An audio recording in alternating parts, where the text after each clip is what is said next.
Tourisme64.com. Passez votre été en Béarn, votre automne en Pays Basque et Clarisse Automobile, distributeur DS, présente. Les routes de l'été Sud Radio, 10h midi, Gérard Klein. Bon, Gérard Klein, d'accord, moi je veux bien, mais Gérard Klein et Antoine, parce que quand même Antoine, je vais te dire, Antoine fait tout et moi je fais le reste. Donc hier il y avait le père d'Antoine, son père qui est un mec vraiment sympa, qui m'a reçu à Angoulême pendant un week-end et qui avait tourné dans un institut. Donc hier il racontait ça, parce qu'en fait il a tourné une scène où il faisait un médecin et tout, et ils ont tout viré. Donc à la fin il est devant moi, enfin avec moi dehors, et je lui dis merci docteur, c'est tout. Donc il était venu hier faire un petit tour, etc. Alors là, quand on arrive quelque part, quand ça fait 3 semaines qu'on fait ça, en fait à chaque fois c'est la même chose pour moi. Dans le cabinet médical, ils écoutent en se disant mais qu'est-ce qu'il va raconter? C'est surréaliste. On arrive dans un endroit, là c'est très très grand, c'est évidemment très très beau. Alors c'était ou des curés ou des chevaliers qui avaient construit des trucs pareils, ils avaient vraiment des ronds, ils avaient du pognon, ou des esclaves qui bossaient pour eux, parce que c'est énorme, c'est-à-dire que le plafond, le très très beau plafond à la française entre guillemets, parce que les poutres sont assez larges, il est à 1, 2, 3, 4, 5, 6, il a 8, 9 mètres de hauteur, au-dessus de ma tête.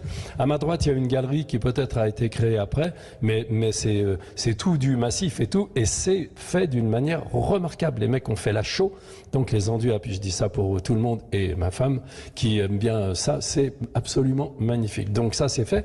Donc moi j'arrive dans un endroit, je sais pas où je suis, je connais personne et tout, puis c'est énorme. T'arrives chez un pote, tu t'assois dans la cuisine, il te fait un café, ça va encore. Mais là, c'est tellement démesuré. En plus, je vois des personnes que je ne connais absolument pas. Donc hier, il nous est arrivé un truc terrible. On a rencontré Jacques, le prince de ah non, on a vraiment bien rigolé. Et la première personne que j'ai vue en arrivant ici, évidemment, qui veut pas parler, parce qu'il y a vachement de monde, le maire, etc., des présidents, des choses comme ça, c'est vous.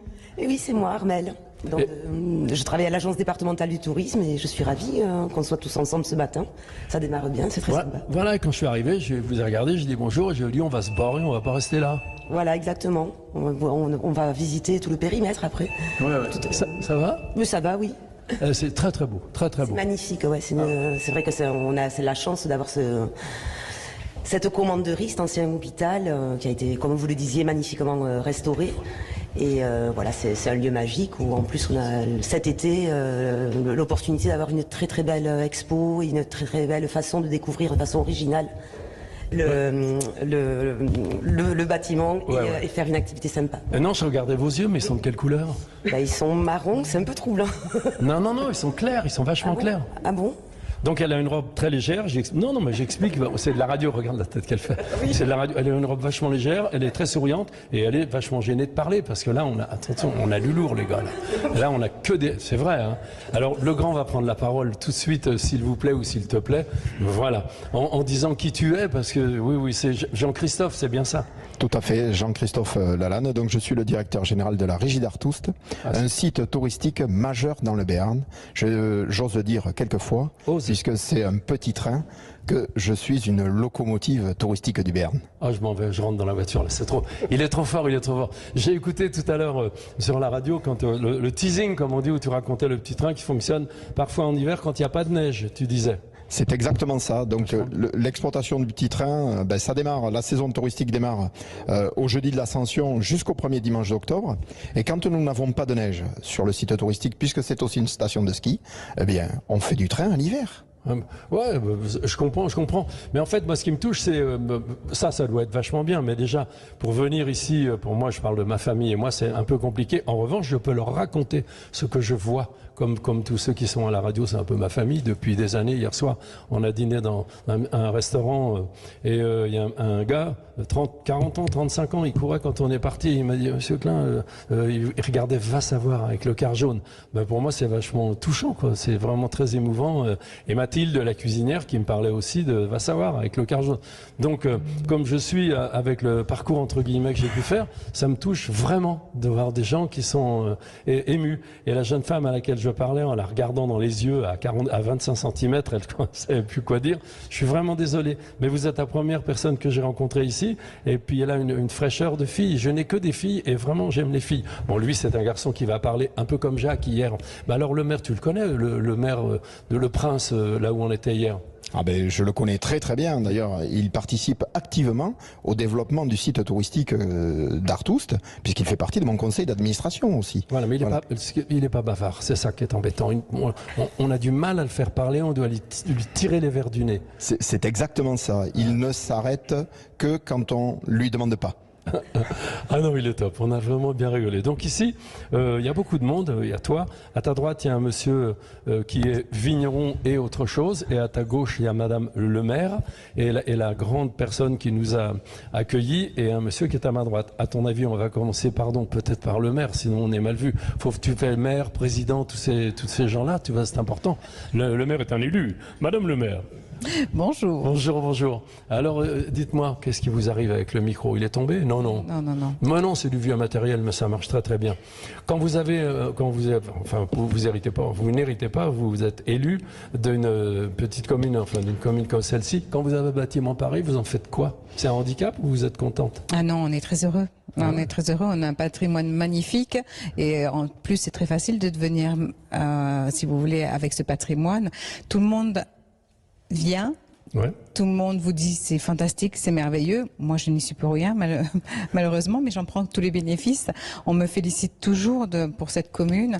On a un ensemble de villages remarquables, une église ouverte d'ailleurs, comme je le dis toujours, 365 jours sur 365, par des bénévoles du matin au soir. Tout à l'heure, il y a des pèlerins qui sont arrivés à l'improviste, 8h30 du matin, improbable. Ils poussent la porte de l'église, elle est ouverte. Et là, ils découvrent le patrimoine. On vous a rien piqué? Dans l'église, non. Pour l'instant, nous sommes épargnés. Par contre, ça peut arriver. C'est arrivé. Voilà, des œuvres d'art qui disparaissent. Voilà, on en a entendu parler. Malheureusement, non. On s'occupe de la. Alors, on nous a effectivement le retable de l'église est en restauration. Il se tombait en petits morceaux et effectivement, il y a des personnes qui se sont saisies de certains morceaux. Donc, nous avons mis en œuvre la restauration complète du retable, voilà, pour préserver le patrimoine. Ouais. Mais bon, l'église, c'est formidable.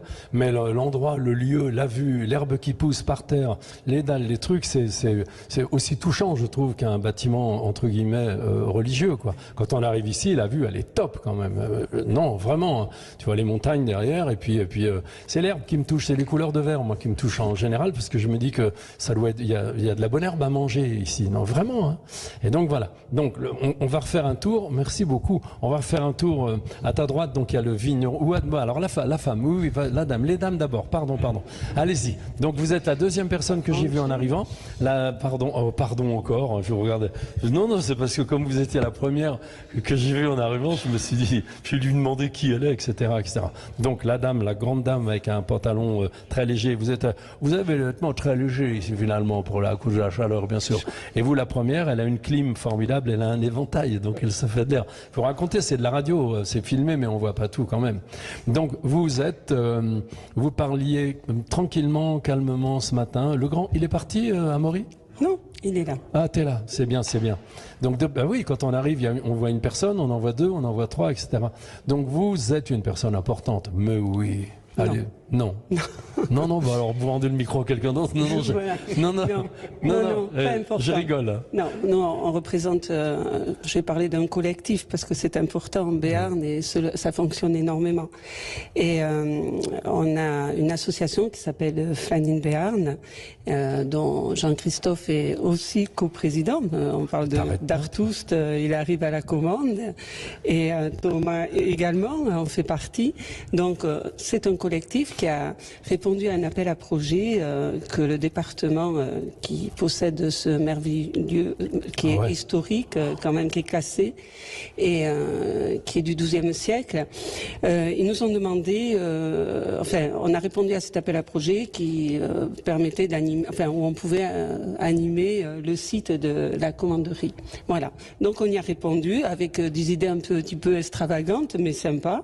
C'est-à-dire donc on a installé... Vagante, ça va, mais extravagante, ça va loin. Surprenante. C'est quoi Surprenante. Ça veut dire que on a installé on parle souvent dans le Béarn de silence. Venez écouter le silence en Béarn. Vous avez dû entendre ce silence, bien certainement. Sûr. Même si vous avez rencontré Jacques qui parle beaucoup. On est d'accord. Justement, c'est le contre-pied du silence. Voilà, je suis sûr qu'il écoute. Bon. Va-t'en. Et pour écouter le silence, il faut savoir ce que c'est le silence. Oui. Donc, on a mis en place une chambre sourde, 9 décibels. C'est-à-dire que c'est la seule au monde visitable où on trouve le moins de décibels. Ça veut dire qu'on entend son corps, on entend des tas de choses, on entend son cœur si on y reste longtemps.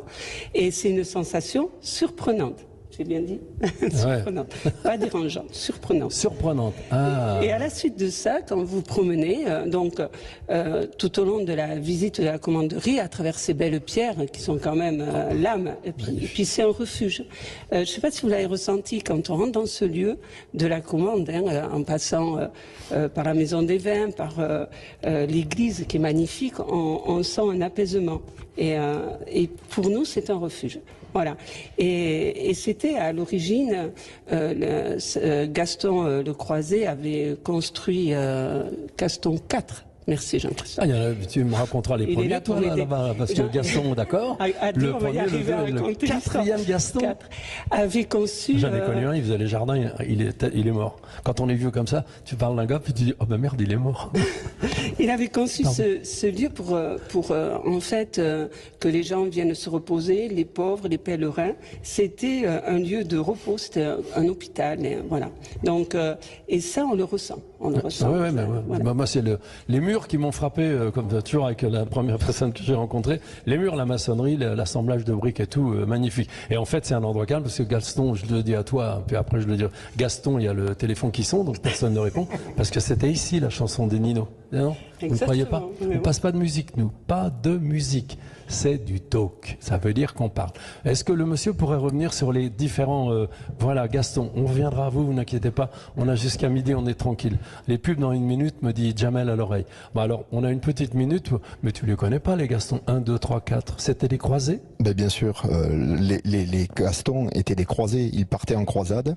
Et en fait, Gaston IV a fait construire ce magnifique lieu, qui est un patrimoine exemplaire pour que ça soit un refuge sur le retour de croisade. Et après c'est devenu un hôpital. Et puis l'histoire a fait dans le temps que aujourd'hui c'est du patrimoine et de la modernité qui sont ici en ce lieu représentés par l'association que nous présidons avec Hélène qui est Flanning Béarn. Ah, d'accord. Peut-être c'est bien comme je suis de ça, Jamel. Les routes de l'été avec Gérard Klein sur Sud Radio. Parlons vrai. Avec tourisme64.com. Passez votre été en Béarn, votre automne en Pays Basque. Clarisse Automobile, distributeur DS, présente. Les routes de l'été Sud Radio. 10h midi. Gérard Klein. Alors là, moi je dis que ça fait 200 mètres carrés la pièce, en tout cas plus de 150 mètres carrés la pièce dans laquelle on se trouve. À une extrémité, d'abord il y a une exposition très particulière sur les murs un peu partout. Une table avec la nappe qui est très très belle, avec des rayures rouges, blanches. Vous avez dit comment ça s'appelait, mais j'ai déjà oublié. Si vous attrapez un micro, on va le redire, tu vas voir. Et la table, elle est un peu en biais. Non, on a tout notre temps. Elle est en biais. Et ce tissu, je le trouve magnifique. C'est un très très bon coton à toucher. Nous, on aime tout dans la famille, tous les cotons. Je peux le dire, hein. Le père de ma femme, il était chiffonnier. Chiffon d'essuyage pour s'essuyer les mains. Donc quand ils sont arrivés à habiter dans un endroit, les voisins ils ont foutu des culs de bouteilles cassés sur les murs. C'est sympa l'accueil. Bah ouais. Et voilà, donc le coton, les tissus, c'est quelque chose qui nous touche beaucoup et qu'on touche beaucoup. On aime ça. Là, il y a un très bon coton. On sent un peu sec parce qu'elle n'a pas été lavée encore. Donc elle a été lavée. Ah bah dis donc, le coton. Vachement bien. Elle a moins 15 ou 20 ans. Ah bah magnifique. Ce sont les nappes qui sont fabriquées à Oloron. d'ici, en Sainte-Marie. C'est les nappes de chez Artiga. Et c'est du linge basque, mais qui est fabriqué en Béarn. Je sais pas. Comme le béret. Le béret aussi. Allons, très très beau. Ouais. Et alors donc je continue, vachement bien. La description du cabinet médical, de la pièce. Donc Antoine il est à ma gauche évidemment avec le matériel pour faire démarrer la fusée comme d'habitude. Et puis à droite, à part la jeune femme, la première que j'ai vue et que je regardais dans les yeux, elle a sa clim, donc elle a son éventail. Contre le mur, il y a une jeune fille en noir, comme un short noir et puis un petit truc noir. Elle a un Mac, c'est un Mac, c'est pas autre chose, sur les genoux. Le Mac donc lui éclaire le visage, comme on voit dans les films. Elle a des yeux assez clairs. Elle est blonde, elle a un petit sourire et tout. Alors qui va me dire ce qu'elle fait? Elle est trop loin pour parler. Qu'est-ce qu'elle fait la jeune fille qu'elle a et qui rigole maintenant évidemment? Elle rigole. Alors moi je dirais quand même que c'est l'âme de l'exposition, parce que c'est elle qui a tout mis en œuvre, créé. C'est Chloé. Chloé fait partie d'une agence événementielle et du chat de voyage. Et elle est aussi à Flanine Béarn. Elle a donné tout son savoir. Alors, tout ce qui est... elle a participé, mais c'est elle qui a tout créé. C'est clair, ouais, c'est elle. Elle est toute petite. Non, mais c'est bien justement parce que depuis le début, quand on est arrivé, elle est dans son coin. Elle dit rien quoi en fait. Mais elle fait quoi? Avec ses doigts, elle tape des trucs sur son ordinateur. Oui, est-ce que vous faites? Regarde, c'est vachement gênant hein, quand les gens parlent de vous, que vous n'avez pas de micro. Tu vois, tu peux pas répondre et tout. C'est drôle, non? En plus, elle est bien, elle est habillée tranquille. Il fait très chaud déjà, donc elle est vraiment. Après, elle va venir parler quand même. Donc, alors 1, 2, 3 personnes. Madame le maire en face de moi, mais à ma droite, à côté d'Antoine, il y a un gars. Donc une partie de l'activité, c'est vigneron, et j'en ai un autre moi à ma droite. Je ne sais pas exactement ce que vous faites, mais vous allez le dire. Le vigneron, 50% vigneron, 50% quoi? Bonjour. Non, 100% vigneron. Ah bon? 100% vigneron à Jurançon, sur les coteaux de Chapelle de Rousse, juste à côté. Donc sur la commune de Jurançon, 3,5 hectares en bio. Une petite propriété familiale que j'ai repris de mes parents. Et pour le pourcentage qui pourrait ne pas être vigneron, je suis aussi président du collectif La Route des Vins, qui est un collectif de vignerons. Puis ça a été dit tout à l'heure, dans le Béarn, on aime bien les collectifs. Et nos petits domaines, depuis très longtemps aussi, historiquement, ils ont compris que si on marchait pas ensemble, on aurait du mal à exister. Et donc l'association que je préside aujourd'hui, elle a plus de 35 ans. Je pense qu'elle a quasiment mon âge d'ailleurs. Elle est peut-être un peu plus jeune que moi, mais pas beaucoup. Et elle existe toujours. Alors elle a évolué bien sûr au fur et à mesure des années, mais toujours ce qu'on essaie de mettre en avant, et ça va bien parce que le petit train Artoust est là aussi, c'est que le Jurançon, c'est la viticulture, c'est faire du vin, mais c'est aussi accueillir des gens, véhiculer la culture béarnaise et montrer ce que notre travail fait sur les paysages. C'est-à-dire que quand on passe et qu'on se balade là, on voit des petits coteaux, des terrasses, et souvent depuis ces coteaux et ces terrasses, on voit les Pyrénées. Alors on voit pas bien le train d'Artoust depuis là où on est, mais on le devine. Et ça fait partie des choses pour lesquelles on est fiers d'être là. Et notre bureau est assez sympa, quoi. D'accord. Mais comment on fait pour vendre du vin? Comment on fait pour s'exporter, aller dans des salons? C'est compliqué. Il faut se déplacer, il faut sortir d'ici inévitablement ou pas? Ou les gens viennent à vous? Non, c'est difficile de vendre du vin. Je suis sérieux en plus. Non, mais moi je le fais. En fait, je suis toujours sérieux. Non, c'est pas difficile. Pourquoi? Parce que c'est un produit particulier, le Jurançon, et exceptionnellement bon. Donc les gens le connaissent pas forcément. Donc c'est vrai qu'il faut sortir, faut aller leur faire goûter, il faut leur faire découvrir. Et c'est vrai que quand ils le goûtent, il y en a quand même pas beaucoup qui achètent pas une bouteille, un carton, une palette. Là, on est au mois d'août dans la vigne. Il y a rien à faire. C'est pour ça que je suis là. Hein. Je sais. C'est ce que disent les vignerons. Au mois d'août, on fait rien du tout. On attend que les raisins mûrissent. Nous, on travaille pendant le reste de l'année. Là, c'est à la vigne de bosser un peu quand même. Et vous vendangez à combien 11 de sucre? Alors, ça va entre 12 et 21 degrés potentiels ou 22 degrés potentiels d'alcool. Ah ouais. Alors là, ouais. Avec la chaleur. Alors la chaleur, ça craint un peu, mais bon, on espère que demain ça ira mieux. Donc ces coups de chaud, alors on n'est pas dans le sud-est, on est dans le Béarn. Hein. Oui. Tu l'as dit tout à l'heure, c'est vert, il y a de l'herbe, c'est parce qu'il y a beaucoup d'eau. Donc on n'est pas en gros déficit hydrique actuellement, mais c'est vrai que ces chaleurs-là, ça pose problème parce que ça fait cramer les raisins si jamais ils sont trop exposés. Et ça peut faire baisser les rendements, ça peut faire monter trop les degrés de sucre trop tôt, on va dire. Donc non, c'est pas évident, c'est pas neutre, mais pour l'instant, je pense qu'en Béarn, on est à peu près préservé. Bon, d'année en année, là, vous avez avancé un peu la date des vendanges ou pas? Depuis 5-6 ans, par exemple? Oui, tout à fait. Ah ouais, hein. Oui, on a entre 15 jours et 3 semaines d'avance. Moi, mes parents vendangeaient jamais en septembre. Et là, ça fait 4 ans qu'on vendange en septembre. Ah ouais, donc on le voit tous les ans. Ah oui, donc ça existe vraiment, on va dire. Il y a un réchauffement climatique qui Non, c'est pas juste une blague. Ben voilà, merci de le dire, merci. Avec plaisir. Vas-y, Jamel, merci. Les routes de l'été avec Gérard Klein sur Sud Radio. Parlons vrai. Avec tourisme64.com, passez votre été en Béarn, votre automne en Pays Basque. Clarisse Automobile, distributeur DS, présente. Les routes de l'été Sud Radio. 10h midi. Gérard Klein. Voilà, d'une oreille, j'écoute à la commanderie de la commande. La commande, c'est le nom de la ville, enfin du village. Et j'écoute les pubs d'une oreille et de l'autre oreille, j'essaie d'entendre ce qui se dit. J'ai entendu 60% de pertes. Ça parlait vous parliez de raisin, je présume, non? Oui, c'est ça. Avec le ou idiome.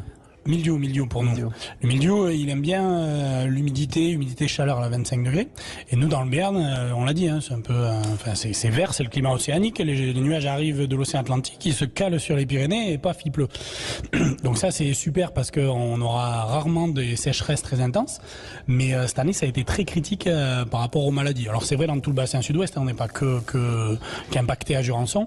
Mais c'est vrai que pour nous, on est pour les viticulteurs bio, sur une moyenne de 60% de perte de récolte cette année. Et sans vraiment aujourd'hui de réponse technique pour répondre à ce problème-là. Ouais, la réponse technique, ce serait, quand on est en bio, en fait, c'est quoi la différence? C'est que les traitements sont beaucoup moins violents. C'est ça, en fait, en bio, on a des produits dits de contact, donc il faut qu'ils soient positionnés et qu'ils protègent la plante avant les pluies. Sauf que ces produits-là, quand il pleut 40 mm, en fait, ils sont comme lessivés, donc ils sont plus là pour protéger la plante. Et donc, nous, ce printemps, on a pris des orages de 40 mm tous les 2 jours, donc forcément, il y a un moment, en fait, où ça passe plus. Ça, plus beaucoup d'humidité sur les matins, qui est quelque chose qu'aujourd'hui, on a un peu de mal à connaître l'impact exact, mais on sait que ça joue aussi.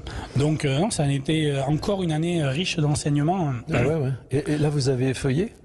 Alors non, du coup, on a un peu effeuillé, mais pas beaucoup. Ben voilà.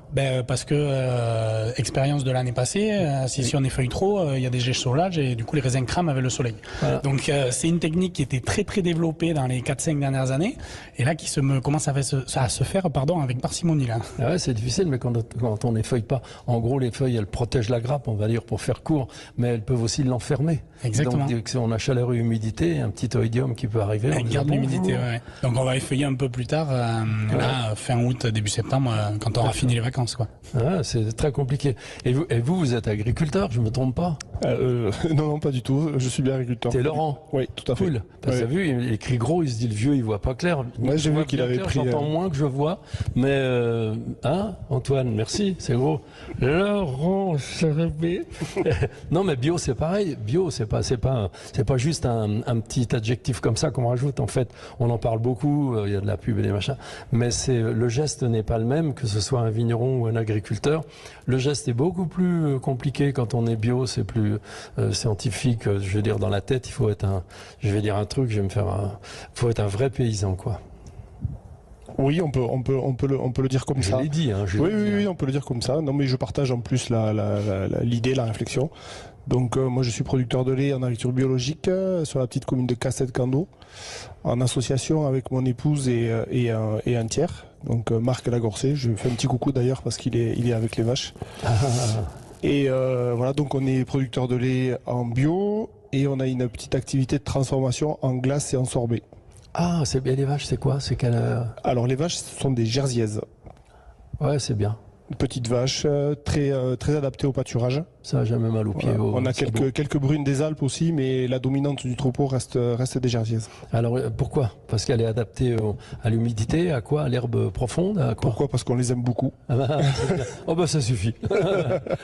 Non, parce qu'effectivement, il y a un rapport à l'animal qui est important pour nous. Hein, parce que quand on est éleveur, il faut aimer les animaux avec lesquels on est. On a eu des Holstein d'abord au départ, et quand on a décidé de passer en agriculture biologique en 2010, il a été pour nous essentiel d'adapter le système au mode de production. Et les animaux qu'on avait avaient été sélectionnés depuis un certain nombre d'années sur un critère essentiel qui était le niveau de production. Le volume. Le volume. Et compte tenu du fait qu'on avait décidé de modifier notre modèle de production, il a fallu qu'on s'adapte. Et donc progressivement, on a changé, on a vendu les Holstein. Et on est passé à des brunes et des jersiaises, qui sont plus adaptées au pâturage, à la valorisation de l'herbe, plus particulièrement au fourrage grossier. Voilà, ce qu'on appelle, nous, communément et techniquement, dans le jargon, fourrage grossier. Ouais, elles sont pas obligées de manger dans un restaurant 2 étoiles, elles s'en foutent. Elles mangent entre copines. Et il y a une convivialité, c'est vrai. En plus, chez les bovins, chez les vaches, moi j'aime cet animal. Je trouve c'est un animal très sensible, comme les chevaux, mais très très sensible. On l'imagine pas parce que c'est un gros volume, c'est du cuir et tout. Tu tapes dessus sur un cheval pour le caresser, on lui met des beignes sur l'encolure. Quand je vais faire ça, ça me fait de la peine pour le cheval. Il comprend pas pourquoi on lui tape aussi fort sur l'encolure, alors qu'il suffit de lui parler tout bas, tout bas, tout bas. Et les vaches, c'est la même chose, je trouve. Oui, alors je dirais que l'élevage, c'est l'école de l'humilité. Et que, quelle que soit l'espèce que l'on élève, il faut savoir l'observer, apprendre à la lire. On appelle ça apprendre à le lire. Et dans un troupeau, moi j'en ai 65, mais il y a 65 tempéraments différents. Donc il faut apprendre à les lire, et c'est comme ça qu'on conduit un troupeau ou qu'on conduit un élevage, quel qu'il soit. Oui, et quand on obtient un lait d'une qualité différente, c'est pas du tout des rêves, ce que je dis. Ah non, pas du tout. Je pense est apaisé. Il y a plusieurs critères qui rentrent en ligne de compte. Il y a l'aspect alimentaire, mais il y a l'aspect conduite, c'est-à-dire le comportement de l'éleveur par rapport au troupeau. Ça, c'est essentiel. Et alors, la Holstein, c'est pas un problème vraiment, mais on va dire qu'elle n'a pas été beaucoup à l'école. C'est une vache qui a été fabriquée pour faire de très très gros volumes de lait, c'est vrai.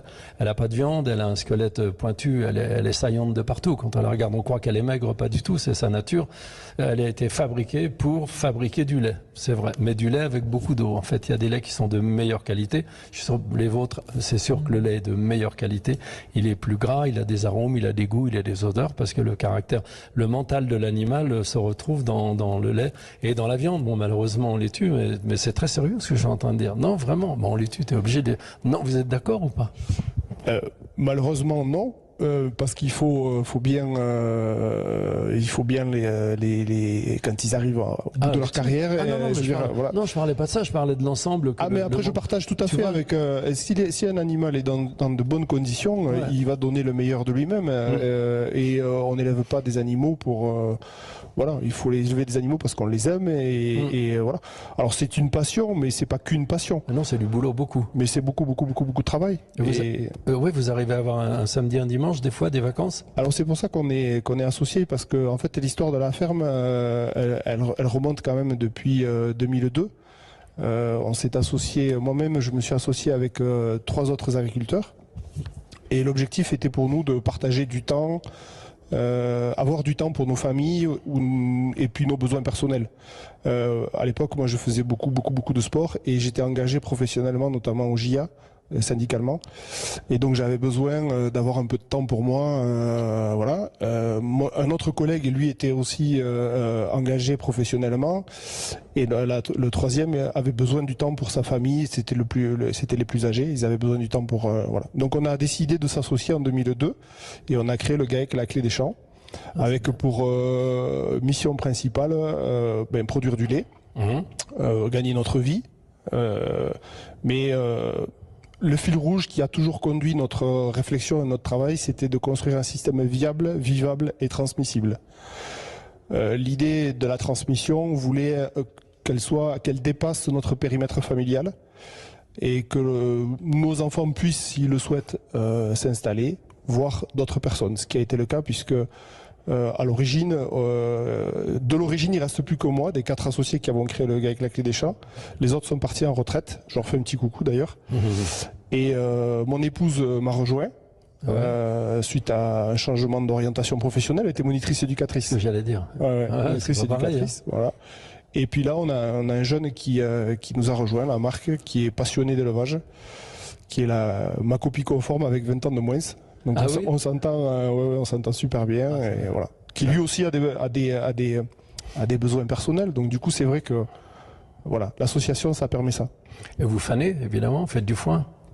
Ah ben oui, nous l'été, vous savez, à partir du mois de mai, parce qu'on fait plus de culture, il nous reste un petit peu de maïs, mais c'est la dernière année, et à partir de l'année prochaine, on sera sur un système 100% herbe. Donc nous, à partir du 15 mai, on est focus sur 2 sujets, la gestion de l'herbe et la production et la livraison de glace. Ah, les glaces, on va en parler. Mais l'herbe, ça m'intéresse, vous fanez combien? Quelle surface? La ferme fait à peu près 136 hectares et à partir de l'année prochaine, il y aura 136 hectares de prairies. Oh, c'est bien. Et vous fanez avec quoi? Avec une pirouette. Avec une pirouette, on a arrêté de faner à la main. Non, mais une faucheuse normale ou une faucheuse conditionneuse Alors on a une faucheuse, non, on n'a pas de faucheuse conditionneuse parce que d'abord ça demande beaucoup de puissance, ça fait consommer du carburant. D'accord. Voilà, donc c'est bien d'entendre voilà, ça. donc faucheuse classique et une petite pirouette et un endaineur. L'odeur, c'est ce que je préférais moi. Alors ça, c'est encore plus vrai sur des fourrages jeunes et plutôt sur le juin-juillet. Voilà, ce qu'on appelle nous les regains. Les regains, mais je vais pas moi. Mais vous avez un petit renard derrière qui vous suit, qui suit le tracteur? Moi j'avais ça. Alors les renards, on les voit plutôt le soir. Ah non, donc quand on tourne les andins, ce que vous appelez renard, oui d'accord. Non, un renard, un renard. Et comme quand je fanais, quand j'avais des vaches, quand je fanais, c'est le moment que je préférais. Je fanais et le premier jour, il y a un renard qui est derrière. Vous commencez à faner, puis il est loin derrière, tu vois, un renard. Et le deuxième jour, il est un peu plus près. Et le troisième jour, il est à 5 mètres du tracteur, quoi, pour essayer de choper les petits animaux qu'on va déranger, qui étaient installés dans le foin. Ah, j'adore ça. Alors, nous, on les voit plutôt le matin de très bonne heure, ou le soir quand on tourne les andins de luzerne. Ah ben oui. Ouais, et puis sinon, tu as un ou deux rapaces perchés. Et vous faites des balles rondes? Oui, essentiellement balles rondes. C'est quoi? C'est un vieux roundballeur de quel? Alors c'est un roundballeur qu'on partage tout à l'heure, on a évoqué avec les invités, le collectif. Donc le collectif, c'est aussi important enfin, les agriculteurs sont très porteurs de collectifs à travers les CUMA. Et donc on a tout le matériel en CUMA, donc c'est une coopérative d'utilisation de matériel agricole. Ah ouais, c'est bien. Voilà. Et c'est quoi la marque du roundballeur? Non, pour savoir. C'est un John Deere. Ah bah c'est bien, c'est fiable. Ouais, aujourd'hui toutes les machines sont fiables. Hein. Ouais, mais quand même, quand il fait très chaud et qu'on veut faire de la paille avec un roundballer, ça glisse quoi. Ouais. Tu y arrives pas. Ah, ça me fait plaisir. J'aime bien parler. Qu'est-ce qu'il fait lui encore là? Antoine, il s'occupe de tout. Parce que je marche sur les câbles, c'est ça? Dis bonjour à ta famille. Bonjour tout le monde. Ah, c'est tout. S'en fout complètement. Non, mais il faut bien que je mette mes pieds quelque part. Ah, bah, c'est très très bien d'entendre tout ça. Et c'est vrai que quand on a des vaches et qu'on fait du lait, en plus le lait, c'est ce qu'il y a de plus compliqué parce qu'il y a sans arrêt des contrôles de machin. C'est compliqué. Oui, sur le plan sanitaire, on est très très très contrôlé, mais c'est une bonne chose aussi, puisque ça permet aussi aux consommateurs d'être assurés qu'il y a une traçabilité, et ça c'est une très bonne chose. Maintenant, à nous de faire le travail correctement en amont, et il n'y a pas de souci, quoi. Et quel sport vous faisiez? Moi, j'étais un joueur de hand. Ah la vache! Ça, c'est sévère ça. Ah ouais, je jouais à l'aile gauche et je remplaçais un peu au demi-centre. Ok. T'as entendu, Jamel? Les routes de l'été avec Gérard Klein sur Sud Radio. Parlons vrai. Avec tourisme64.com, passez votre été en Béarn, votre automne en Pays Bas. Clarisse Automobile, distributeur DS, présente. Les routes de l'été Sud Radio, 10h midi. Gérard Klein. Alors vous avez vu, la commanderie de la commande, je vous dis, vous savez pas exactement où c'est. Ah, par rapport à quelle grande ville, je sais pas, on peut se situer ici? Dis-moi. On est juste entre Monéen et Pau.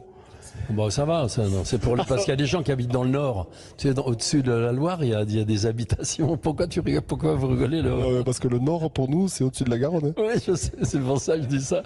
Et donc, c'est bien en dessous de la Garonne. Ouais, c'est pas très loin de Pau. C'est difficile de situer. Et alors, est-ce que vous vous sentez lié, toi aussi, est-ce que vous vous sentez lié à Paris? Alors, à chaque fois, je raconte ça, mais c'est vrai que nous, en se promenant ici depuis 3 semaines un peu partout, moi, j'aime de toute façon, en province, on appelle ça, ça n'a plus rien à voir, quoi. On se rend compte que la région parisienne, pour aller à Paris, par exemple, de Houdan dans les Yvelines où j'habite, si on va aller voir l'une de nos filles, on peut mettre 30 minutes d'autoroute, c'est cool, il n'y a pas trop de monde, 35 minutes, etc. Puis après, vous arrivez dans Paris, et la ville qui s'appelle Paris. Mais là, pour aller par exemple à la gare de l'Est, tu mets 1h30, quoi. Vous mettez 1h30. Et donc on n'y va plus. Les vieux, maintenant, nous on dit c'est bon, on n'y va plus. Mais c'est quand même insensé que la population, se groupe toujours autour des grandes villes, tu vois, alors qu'on connaît les handicaps. C'est un drôle de truc parce que 1h30, 2h30 de voiture, bon, c'est pas possible, quoi. Je trouve ça impossible. Donc après, que faire? Comment faire? Ma réflexion, c'est toujours ça pour attirer des gens ici. Ou ailleurs, ou même à Bourganeuf, dans la Creuse, quoi. C'est vide, il y a des endroits complètement vides. Comment faire? Qu'est-ce qu'on pourrait faire? Non, je suis sérieux. Mais tout simplement, on montre que dans certains lieux, dans certains coins, on peut se reconnecter avec soi-même, comme on le fait ici à la commande, et on vient vivre des expériences qu'en ville, on ne peut pas vivre. Donc c'est ce qu'on a proposé dans ce lieu magnifique, de pouvoir faire une expérience multisensorielle sur la connexion avec soi-même. Donc on rentre d'une certaine façon, on espère qu'en ouvrant ses yeux, son cœur, ses oreilles, son goût, tous les sens et le toucher, on sorte différent quand on repart de ce lieu. Et ça a toujours été l'objectif des lieux qui sont sur la voie d'Arles, par exemple, pour le chemin de Saint-Jacques-de-Compostelle, comme on est ici, puisqu'il y a encore des pèlerins qui viennent sur ce chemin. Donc, on peut toujours venir se reconnecter à quelque chose et à soi-même avec beaucoup de bonheur. Oui, c'est très bien, mais moi je disais comment peut-on imaginer vivre ailleurs? Vas-y. Je crois que c'est vivre ici, moi je voulais dire vivre ici. Il y a des avantages et inconvénients à tout, et nous, les avantages qu'on a dans nos régions, un peu plus reculées des grandes villes, c'est vraiment de pouvoir reprendre le temps de. C'est-à-dire qu'on prend le temps de faire. Finalement, maintenant, alors certes, la voiture est décriée aujourd'hui, mais avec la voiture, on peut se rendre à 10 minutes, un quart d'heure, faire des courses, des commodités, on en a. Et on est à proximité. Mais par contre, on est moins dans le stress de la ville, on est moins dans la pression, dans la rapidité, on a plus le temps de faire les choses.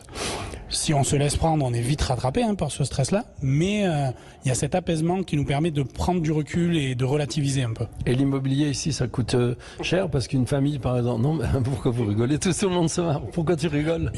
Une paille. Non, mais une maison, un couple, ils ont 2 enfants, ils habitent la banlieue, elles travaillent en télétravail. Est-ce qu'ils peuvent acheter une maison? Est-ce que ça coûte cher ou pas? C'est ça que je me demande. Pourquoi ils rigolent? Non, parce que en fait, je pense qu'on parle de 2 sujets différents. On parle du sujet du tourisme et je pense que vous voulez aborder le sujet de la vie. Et alors, c'est vrai que le contexte immobilier d'aujourd'hui, où je suis pas un grand expert, mais compte tenu de l'augmentation des taux, fait que un jeune couple qui veut acheter aujourd'hui, c'est compliqué. Et c'est vrai qu'il y a un attrait pour la zone qui est la nôtre, qui met la barre un petit peu haut.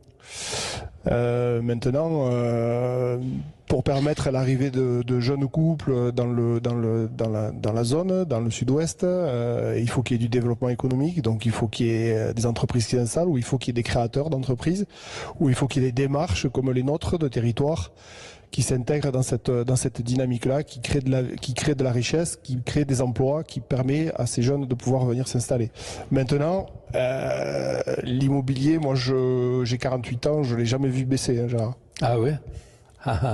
Et tout est en bon état, enfin globalement tout est en bon état, je trouve, le bâti. Oui, le vigneron. Oui, globalement, c'est quand même en bon état. Après, on subit, c'est comme partout, les grosses villes, même Pau, qui est quand même une ville moyenne, grossit, s'étend, et donc forcément la pression foncière est de plus en plus importante. Mais on reste encore sur des choses qui sont très abordables. Et je pense que nos régions, l'avantage qu'elles ont, et tu parlais de paysannerie et d'agriculture, le développement, je pense qu'il passera aussi par là, parce que nous, on a des métiers qui sont non délocalisables.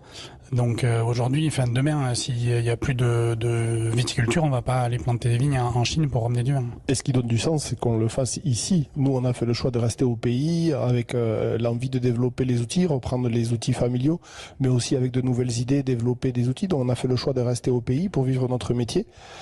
Et voilà, donc ça passera effectivement par là.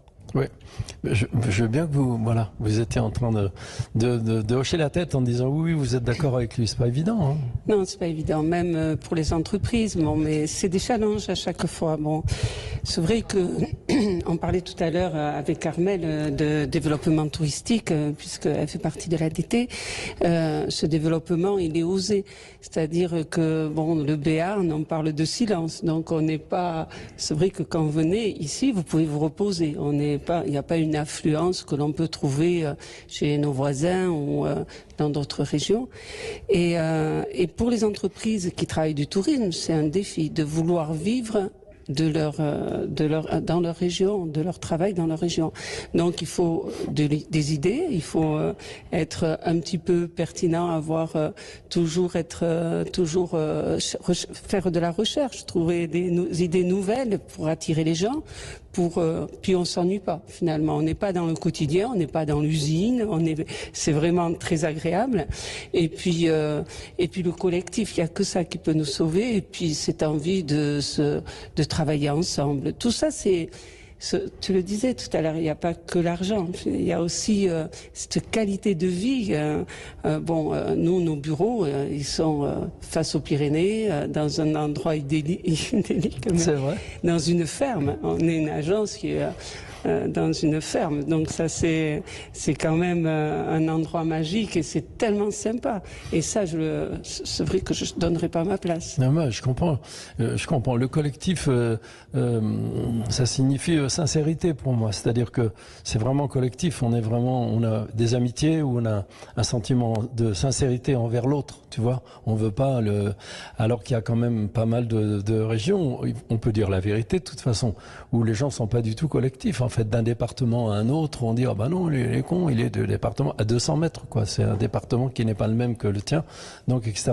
Mais vous, depuis qu'on se promène dans cette région, que ce soit les routes et en effet le bâti, même les villages qu'on traverse, c'est propre, c'est bête à dire, mais il y a une espèce de dignité.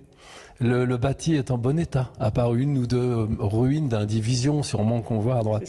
Et donc ça fait de l'effet. Moi j'aime bien me promener en voiture, même si la voiture on s'en fout, ça va, le pétrole c'est pas encore fini. Puis il faut arrêter de punir tout le monde en disant ah ils roulent dans une voiture à pétrole, c'est bon, là chez nous en plus l'électrique c'est pas forcément la solution. Et donc j'aime bien me balader, regarder. Et ici, je trouve, en effet, il y a une ambiance très particulière, mais vraiment particulière. Quand on est en Auvergne ou dans la Creuse, les montagnes sont pas les montagnes. Les bosses ne sont pas les mêmes, c'est des bosses volcaniques, si vous voulez. Ici, il y a de l'arrondi. Il y a de l'herbe. Moi, c'est vrai que les vaches, ce que mangent les animaux, ça m'éclate, quoi. Et là, il y a vraiment à manger, c'est autre chose, quoi. Et il y a une espèce d'harmonie. Donc, je me dis, peut-être que ces gens-là, ils ont raison, ils sont vraiment entre eux. Qu'est-ce que t'en penses? Parce que ce matin, on parlait avec le grand qui est là, on parlait évidemment de Jacques, ou vous, allez-y, ou toi, vous parlez tous. On parlait du maire, donc Monsieur Le Prince et tout. Il est exagéré, il parle plein de trucs et tout, mais quand même, il fait des trucs. Il réussit à réussir un truc, même si ça paraît, il le fait en tout cas. Et on dirait que c'est un groupe, qu'il n'est pas tout seul, quoi. Mais tout seul, on ne peut pas être au four et au moulin. Après, vous êtes sur un territoire où on apprend aux jeunes à travers le sport, le collectif. Je veux dire, on est sur des terres de rugby, de hand, de basket.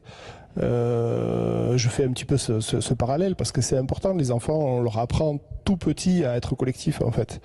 Donc après, ça se traduit plus tard dans leur développement personnel et professionnel à être dans des démarches collectives, d'aller vers les autres et de voilà. Parce que bon, je vais reprendre l'adage que tout le monde connaît, mais tout seul on va très vite, mais à plusieurs on va quand même beaucoup plus loin. Et je crois que c'est ça qu'il faut retenir en fait de ce qu'on vit nous ici. Et il y a une forte dynamique, un gros développement économique qui permet aux gens de vivre au pays et de pouvoir mener leurs projets. C'est ça qui fait que vous avez vu très peu de maisons abandonnées. voilà, ou qui sont rénovés ou en cours de rénovation. Exactement, ouais, ça se ressent. Hein. L'impact en fait de ce collectif fait que on a de la dignité dans l'entretien, et y compris du paysage, mais aussi de notre immobilier, de notre patrimoine. Un patrimoine qui peut être collectif quand on le partage dans une famille, ou qui peut être individuel.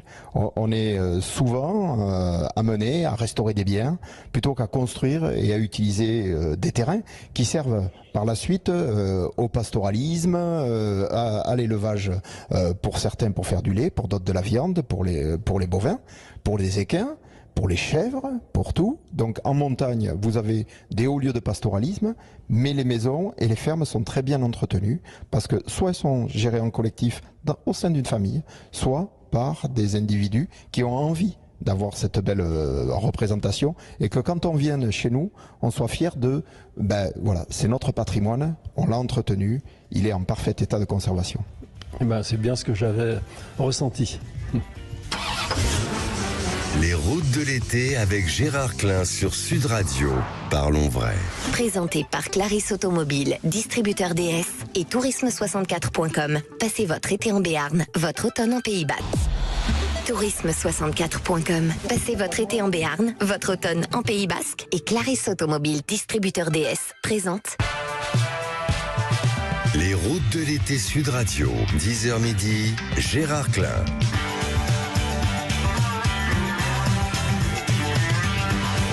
Antoine, attends, je finis de leur raconter l'histoire. Donc là, je parle à la radio en fait, Antoine. Réponds-moi, dis-moi. Bah oui, on est en direct. Sur Sud Radio. Sur Sud Radio, 102 à Pau. D'accord, on est à la commanderie de la commande, c'est le nom du patelin. Donc je finis de vous raconter l'histoire. Et comme Grimblat voulait pas de moi, je raconte l'histoire de l'Institut. Si vous arrivez, vous la connaissez par cœur. Je dois l'Institut à François Mitterrand et à François Luciani. Non, je la raconte à la radio. Je finis, j'ai commencé une histoire, je vais la finir. Et donc, il voulait pas de moi. Il voulait Jean-François Stévenin, qui est mort malheureusement là. Et Luciani disait non, je veux pas de Gérard, c'est pas un acteur. François disait mais évidemment c'est pour ça. Et puis voilà, on a fait le premier épisode dans un petit patelin qu'il appelait Sou avec François. Donc Luciani qui est un mec extra, et moi j'étais content, et on faisait les rushs, à l'époque c'était filmé encore, les rushs, ce qu'on a filmé, tu vois, filmé dans la journée, on les regardait dans la salle polyvalente, dans la salle des fêtes de la petite commune de Sou, SAEU, avec tous les gens. Donc c'était extra, puis les gens disaient ah bah là c'est bien, là c'est moins bien quand même, tu vois. Ah je trouvais ça extra, et donc on a fait cette série qui a marché je l'ai fait pendant 12 ans, et c'est vrai, je répète toujours la même chose, c'est vraiment François Luciani qui avait écrit bien avant que ça existe une histoire d'un instituteur remplaçant qu'il avait envoyé à Pierre Grimblat, etc. Mais il existe des gens vraiment intègres quoi dans ce milieu-là. Et il y en a pas énormément, mais je veux dire, ils en chient, parce que c'est pas pratique. François, c'est vraiment un honnête homme, Luciani. Et donc voilà, on parlait pendant les pubs, on parlait de Gérard Klein, le mec qui a fait de la télé. Non, mais moi, ce qui me touche aussi, c'est quand on parle de Va savoir, avec le car jaune, c'était top avec les enfants. Là, on a vraiment bien rigolé. Bon alors, vous tous qui êtes là, donc vous faites partie paysans, vignerons, le tourisme, Madame le maire. Je vais vous raconter ce qu'il faut faire ici, d'accord ? Le mec qui sait tout. Je vous regarde plus, la première que j'ai vue, parce que je la regardais tellement qu'elle a eu peur. Non, votre situation, elle est pas facile quand même. Vous avez des idées et des envies, mais c'est vachement difficile de faire venir des touristes qui peuvent rester pas seulement se ressourcer, comme on dit. À Paris, on dit se ressourcer, on dit du coup, on dit à la base, on dit sur, et avant on disait en fait. En fait, à la base, je suis sur Lyon. Du coup, tu vois, faut faire un jeu avec des phrases où tu les additionnes. Du coup, mais il dit un truc, Jacques, qu'on a vu hier, qui est très marrant. Il dit etc. T'as pas entendu? Vous avez pas remarqué? Il le dit tout le temps. Et je trouve ça assez joli. Il le dit, il le clame régulièrement dans tous ses discours, et effectivement, etc. Ouais, et ben c'est très joli, très bien. Alors est-ce que vous faites des salons, par exemple, il y a des salons du tourisme, je sais pas où, dans des villes. Vous faites ça aussi? Combien de temps ça dure? Et est-ce que c'est marrant ou pas marrant, en fait, comme le salon de l'agriculture, le salon de l'agriculture? Jean-Christophe, on dit, oui, on est souvent tous les deux dans les. En fait, le collectif c'est toujours le collectif nous permet de nous rassembler et de pouvoir aller plus loin, donc de pouvoir faire des salons tous ensemble. C'est-à-dire que tout seul, faire un salon, c'est un budget énorme. Donc on se met à plusieurs et ça nous permet de nous développer. Alors Jean-Christophe va vous parler de notre développement en Espagne, mais bon, on fait les salons rendez-vous en France où on rencontre des tour opérateurs que l'on invite à venir. Français, étrangers. Mais toujours, en fait, avec l'agence départementale du tourisme, on travaille ensemble pour aller sur les mêmes destinations. C'est-à-dire que, par exemple, moi, si j'ai envie personnellement, l'agence, d'aller dans un endroit, bon, on en parle ensemble. C'est-à-dire qu'on est de la même direction. On fait attention aussi qui on démarche et toujours dans le même objectif. On va toujours, jamais chacun de son côté, tous ensemble. D'accord. L'Espagne, Jean-Christophe. L'Espagne. Alors, on développe actuellement des relations transfrontalières avec nos voisins les plus proches, que sont les Espagnols, qui est une clientèle qui aime énormément venir dans les Pyrénées. Il fait très chaud, souvent, chez eux. Et ils aiment venir se rafraîchir dans le Béarn et en montagne.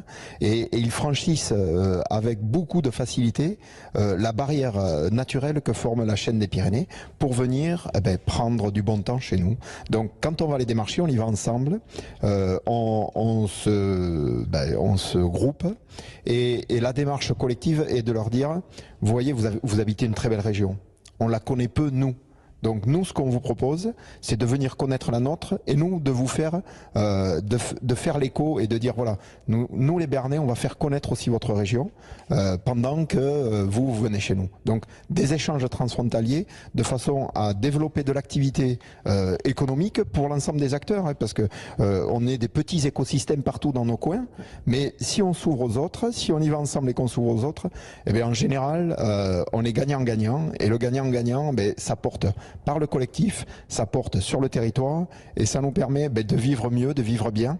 Et alors tout à l'heure, Gérard, je vous ai entendu parler de la région parisienne de la région parisienne, mais oui, parce que là vous êtes revenu parisien, vous n'êtes plus Gérard qui est avec nous ici, tu n'es plus Gérard qui est avec nous ici. Tu veux dire, oui. Voilà, quand vous avez parlé de la région parisienne, je me souviens très bien au début de ma carrière professionnelle où sur certains axes que certains vont reconnaître, l'A13 par exemple, 180 000 véhicules au jour. Nous 180 000 véhicules au jour, mais vous imaginez, on ne parle pas avec ces unités de valeur-là. Il faut vraiment se remettre dans le contexte. Ici, on est un écrin qui permet effectivement, en outre du fait de venir se reposer, et pour autant, on a une qualité de vie qui permet à vous, des grandes villes, Gérard, de venir et de voir que réellement, quand on vous en parle, qu'on est à la radio, qu'on vous en parle, vous ne le croyez pas. Mais maintenant, tu viens de le découvrir en Béarn. Non, je suis complètement d'accord. Moi, je préfère les choses vivantes et vraies. Bon, c'est bien, la radio, la télé, c'est bien, si tu veux. Mais en fait, les gens ne passent pas le pas. C'est-à-dire qu'ils entendent quelque chose des fois, puis ils y vont pas. Ils disent, bon, non, on n'a pas le temps d'y aller. Et là, il faut vraiment passer. Là où on a dîné hier soir dans le restaurant tenu donc par des jeunes, je parlais de Mathilde qui me parlait de Va savoir, ces gens-là sont jeunes. Mais jeunes, mais ils travaillent énormément et ne travaillent qu'avec des salades et des trucs, de la viande, tout est d'ici. Elle me disait, oh bah lui il est loin, il est à 10 km, enfin pour rigoler, des trucs comme ça. Mais c'est vraiment des gens d'ici. Donc même à la radio, on peut dire que ça existe, parce qu'on a l'impression que ça n'existe pas, tu vois, qu'on en parle comme ça en disant vous devriez cesser ça là. Non, ça existe et en se promenant comme ça pendant 3 semaines, bon, je suis content parce que je ressentis ce que j'avais déjà ressenti il y a des années en faisant ou Va savoir ou autre chose, c'est-à-dire que vous avez une vraie authenticité, quoi, et puis vous avez une vie. Nous on va en Auvergne, bon c'est un peu la même chose, mais c'est quand même l'élan n'est pas le même du tout en Auvergne que votre élan à vous, justement à cause de ce que vous disiez, le collectif, le sport, depuis qu'on est petit, c'est ce que dit Antoine, il joue au rugby, et ça rassemble les gens, le rugby et le foot, ça n'a absolument rien à voir, c'est pas le même jeu, non, c'est un jeu collectif, mais c'est pas du tout le même jeu. Moi je regarde le rugby maintenant parce que donc lui, c'est Antoine, il voudrait commenter les matchs de la Coupe du Monde avant, pendant, après, tu vois. Et donc on discute, on parle de rugby. L'autre soir, chez son père, j'ai regardé des matchs, j'avais jamais regardé en fait. Et ce qui m'a choqué, c'est les pubs qui tournent autour du stade alors que les mecs sont en train de jouer. Bon, tout le monde m'a dit mais non, laisse tomber. Et en fait, ce qui m'a touché vraiment, c'est que là on ressent vraiment que c'est collectif. C'est vraiment collectif. Et ça, c'est vraiment bien. Hein, Jamel, c'est comme nous deux, Jamel. Nous, on est collectif. Les routes de l'été avec Gérard Klein sur Sud Radio. Parlons vrai. Avec tourisme64.com, passez votre été en Béarn, votre automne en Pays Basque. Clarisse Automobile, distributeur DS, présente. Les routes de l'été Sud Radio. 10h midi. Gérard Klein. Ouais, Gérard Klein, là, il a un problème. Ouais, je crois que je vais vous en parler. C'est vraiment un gros souci. Ne vous inquiétez pas, ça pourra se guérir, mais ça va pas. Je vais vous parler de Jean Jarry. Ma femme qui écoute, elle rigole. Jean Jarry, c'était un cousin de mon épouse, donc, qui était marchand de vin à Bougival. Un bonhomme extraordinaire. Un Auvergnat avec une cotte marron, tu sais, la cotte comme ça, marron. Avec sa femme, Jeannette, qui disait « Jarry, il n'y a rien à boire !» Elle avait des gros nibards, elle les posait sur la table quand elle commençait à manger. Et vraiment, on rigolait. Et donc, Jean Jarry, en fait, a appris à ma femme ce que vous me demandez de faire maintenant, c'est-à-dire que le vigneron a dégainé. Il a dégainé, il a ouvert une bouteille et il m'a dit « c'est pour le nez ». Alors, bon, je veux bien. Mais avec modération, le truc de Focus, c'est de dire avec modération. Extraordinaire. Il y a des pubs pour les vins, pour les alcools et les trucs. À la fin, ah ben non, avec modération. C'est un truc de fauderche quand même, faut le dire. Donc, moi, je veux bien. Si vous prenez la responsabilité de vos actes, monsieur le vigneron, allez-y. Mon nez, déjà, il rentre pas dans vos verres à dégustation. Nous, on préfère le consommer avec des copains. Mais bon, après, c'est chacun. Hein, mais... là, c'est raté aujourd'hui parce qu'on se connaît pas. C'est ce qu'il voulait dire. Bon, je m'en vais. Allez, viens, Antoine, on se casse. On leur laisse le matériel. Alors, non, mais dites-moi. Dites-moi, je vous écoute. Alors, c'est difficile à expliquer pour les auditeurs, là. Mais... Non, ils sont branchés complètement. Ils ont le nez dans le verre, là. Alors, si vous avez le nez dans le verre, la première chose, d'abord, on prend une grande inspiration. Dans le verre. Dans le verre. Et là, on a les premiers arômes qui arrivent. Ah, il y a du monde. Nous, la particularité, une des chances qu'on a sur le Jurançon, c'est en termes de terroir. On a donc ce climat, on en a parlé tout à l'heure, qui est un climat qui a de la fraîcheur. Et on a surtout les cépages. C'est ce qu'on appelle le matériel végétal, c'est ça qui va donner la typicité au vin. C'est quoi? Et les cépages à Jurançon, c'est le gros Mansin et le petit Mansin. Ah, je connais pas. Alors c'est normal, quasiment personne ne les connaît, hein, pour vraiment quelques férus. C'est vraiment des cépages qu'on retrouve dans le bassin sud-ouest. On se dispute un peu l'origine avec quelques-uns de nos voisins, mais globalement c'est le sud-ouest. Et là, la chance et l'avantage de ces cépages-là, ils sont relativement résistants aux maladies, ce qui est pas mal par rapport au climat qu'on a. Et surtout, ils vont avoir des facilités à concentrer les sucres, et ils vont avoir de l'acidité. Ce qui fait qu'on a des vins qui vont vraiment avoir beaucoup de fraîcheur, qui vont être digestes sur les moelleux, parce que Jurançon c'est quand même aussi des moelleux principalement, qui vont avoir cet équilibre qu'on va toujours chercher entre sucrosité et fraîcheur. D'accord. L'acidité, elle va apporter quoi? L'acidité, elle va apporter de la vivacité. C'est-à-dire que globalement, au lieu d'avoir juste quelque chose qui remplit la bouche, qui vient tapisser et puis ça s'arrête, on va avoir sur la fin de bouche de la longueur. Ça va apporter vraiment de la longueur et une structure au vin qui fait que qu'on a envie d'y revenir en fait. D'accord. Avec modération. Faut dire ça avec Momo, c'est un copain à moi. Momo, avec modération, qu'est-ce que ça veut dire? Ça veut dire que là, donc, il faut carrément que j'aille plus loin que le nez. Alors il faudrait, mais déjà le nez c'est pas mal. C'est vrai que j'ai pas apporté le crachoir, j'ai pas été bon, pardon. Alors c'est top parce que Madame le maire elle parle, le micro il est à 2,50 m, donc c'est cool. Allez-y, moi j'étais occupé à faire un truc avec modération. Allez-y Madame le maire. Non, je disais simplement qu'il fallait le garder en bouche et là vous le faites tourner dans votre bouche et vous allez sentir que votre palais est nappé et suave. Il y a une douceur, un côté huileux du vin en fait qui représente notre Jurançon. Eh ben dis que mon palais est nappé parce que je peux pas, j'ai la bouche pleine. J'ai du vin dans la bouche, comment veux-tu que je parle? Ah non, exactement. Donc il est gras en fait, on peut dire. Oui, non, tout à fait. Mais Voilà, Vas-y Antoine, vas-y donc, je conduis, t'inquiète donc pas, avec grand grade. C'était bien là-bas. Oh, bah, le BR, là, avec 2 grammes, on a fait 500 bornes. Mais non, avec modération, je rigole, monsieur. Il y a toujours des gens qui écoutent et qui vont juger. De toute façon, j'ai 81 ans au mois d'octobre, ils peuvent me virer demain. Ça va pas foutre en l'air ma carrière. Non, vraiment. Monsieur le Vigneron, allez-y, docteur. Du coup, en plus, la chance qu'on a en plus des super paysages dans nos vignes, c'est vraiment que c'est démonter au Jurançon, ça c'est bien. Puis là, tu vois, c'est vachement mieux encore le paysage. Nous, on le produit. Après, les gens en font ce qu'ils veulent. Nous, on essaie de le produire pour qu'il soit le plus beau et le plus digeste possible. C'est un petit peu quand même exagéré. Hein. Mais on peut être amené quelquefois à le déguster, à comparer et des fois même à le boire. Donc c'est vrai que on préfère le faire bon. Oui. Comme ça, on peut aussi en profiter. En fait, il y a une chose qu'il faut savoir. Vous savez pourquoi le vin de Jurançon, il est bon? Ah non. Parce que le mauvais, ils savent pas le faire. Oh, c'est trop fort. Vous êtes trop fort en communication. C'est pas vous qui avez inventé avec modération, parce que quand même, vous en avez dans la tête. Hein. Ah ouais. Non, c'est très très bien. Mais alors, quand on boit, il faut manger. C'est ce que dit ma femme. Et qu'est-ce qu'on pourrait manger, par exemple? J'ai visité ce matin avec le grand qui est parti, Amaury, un beau prénom. J'ai visité. Il m'a dit venez voir. Donc on a vu. Et tout en haut. En fait, on parle de cuisine, on parle de chef, il y a des hommes, il y a des femmes. J'ai fait des photos parce que comme on est attaché à nos fils de micro, j'ai fait des photos que, évidemment, je ne vais pas retrouver. Vous cassez pas la tête, j'ouvre mon téléphone, mais je ne les retrouve jamais. Et pourtant, je fais ça avec, là, par exemple, celle-ci, on voit absolument rien. C'est l'une des femmes qui est chef, tu vois, mais comme il y a un reflet, on voit que dalle, on voit rien du tout. Là, ici, après, là, on voit rien non plus, c'est son nom, Germaine, ça doit être marqué. Chez Germaine, mais comme il y a des reflets partout, la photo, elle est ratée. Ah, vous avez dit, c'est un peu un handicapé qui vient vous voir. Hein, quand même. Moi, il me ramène à l'EHPAD à 18h. Hein. Ah ouais. Et là, j'ai eu un droit de sortie. Mais j'ai eu du pot. Surtout, ils m'ont dit de pas boire. Hein. Ils m'ont dit, écoute, on te laisse sortir, mais tu bois pas. C'est mal parti. Alors, qu'est-ce que c'est toutes ces photos? Regardez là, c'est vachement beau le plat. C'est très beau. C'est de la viande. Oui.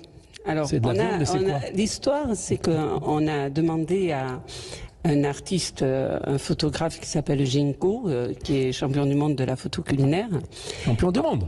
Comme Roger. Carrément. Et on lui a demandé de mettre en lumière des plats et des chefs que nous avons dans le Béarn. Bon, on a un métier très dur, donc souvent on est chez eux, c'est compliqué. C'est vrai? Non. Oh là là, monsieur. Mais on a des véritables pépites. Et donc, il est venu faire une photo chez chaque chef, pas 36 000 photos, pas de reportage, une photo. Et il a demandé à chaque chef de revisiter un plat typique béarnais. Alors, ça va du magret, ça va de la poule au pot. Là, il y a une viande, je ne sais pas si c'est du veau ou on dirait peut-être du veau. L'agneau. De l'agneau. C'est de l'agneau. C'est du magret. C'est du magret. Heureusement que tu es là. Ah voilà. Ouais. Donc, non, moi j'ai pas vu. La photo déjà, elle est ratée. Oh, et il est rosé, il est très très bien, très très bien. Il faut savoir qu'on a des jeunes chefs qui ont repris des affaires familiales, qui ont été bourlingués un peu à droite et à gauche, et qui reprennent avec beaucoup de talent ces affaires-là, et qui ont beaucoup de mérite. Et on y mange tellement bien, c'est des pépites. On va chez Germaine à Geus, on va également à l'Égueulade, en Vallée d'Ossau, le jeu de pommes à Pau, chez Maynat. On fait la tournée. Il y a une tournée à faire, mais c'est des chefs fabuleux, en plus très agréables, et puis qui cuisinent mais merveilleusement bien. Moi, j'en parle parce que non, mais les photos sont réussies et on voit que ça doit être vachement bon. Et là, il y a un monsieur, j'ai fait une photo, vous allez tous regarder, qui ressemble un peu à Belmondo, qui a vraiment une bonne tête. Je crois que ça va lui faire plaisir. Ouais. Alors c'est Jean Otax. Jean Otax, Tu rigoles, pourquoi tu rigoles? Pourquoi tu te marres?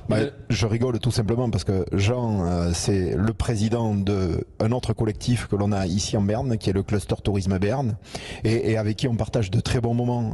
Il fait des confitures, la confiture Mio, voilà, c'est le patron, et la biscuiterie, il y a des petites dégustations. Et il y a deux choses un petit peu particulières, des bonbons qui sont très très prisés ici. C'est des tétons. De la Reine Margot. Voilà. J'ai vu, je trouve ça drôle. Et après, il y a autre chose.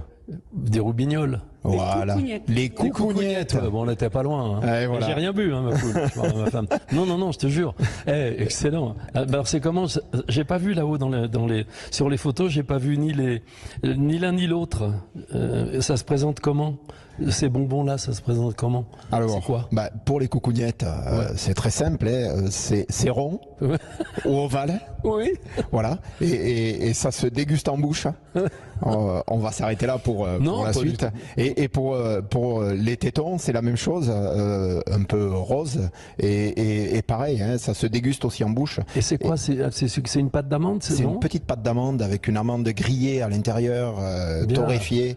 C'est vraiment délicieux. Ah ouais. Et il fait aussi la particularité des raisins enrobés de chocolat avec un petit goût. Vous savez, on a un terroir ici, ça s'appelle le Jurançon.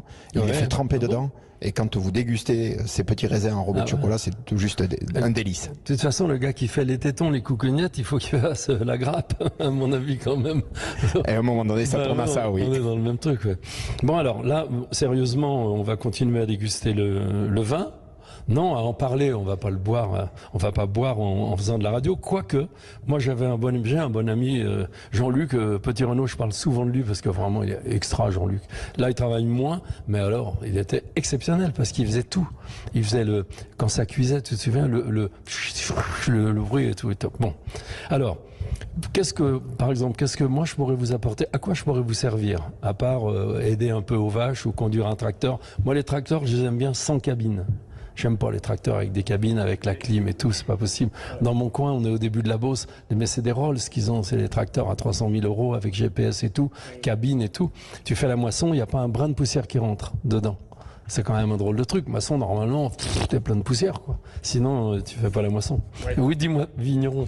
Ah, je croyais que vous alliez dire quelque chose. On a gagné un peu en confort, parce que c'est vrai que la cabine, quand il fait 40 comme ces derniers jours, bon, on essaie de pas trop travailler, mais c'est quand même pas mal. Ah ouais, non, c'est bien.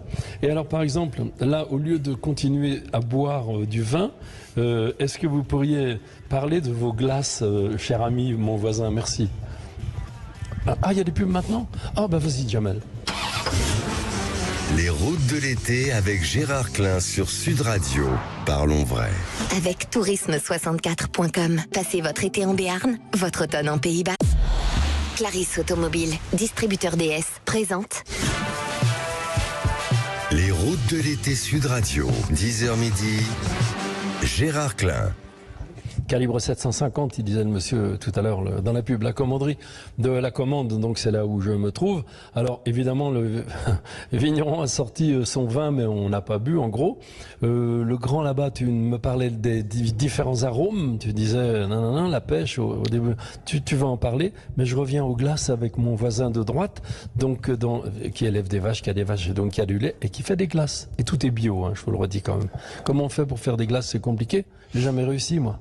Il faut acheter une sorbetière en fait. Ouais. Il faut un petit peu de matériel. Ah oui, il faut du matériel. Alors, petite précision, les glaces ne sont pas certifiées bio parce qu'on a fait le choix, nous, de travailler avec des produits locaux et des collègues qui sont autour de nous avec des démarches raisonnées ou conventionnelles, peu importe, mais au moins un tissu économique qui se trouve dans notre périmètre à nous, quoi. D'accord. Et alors, ils apportent quoi, ces gens qui sont pas forcément bio? Les fruits?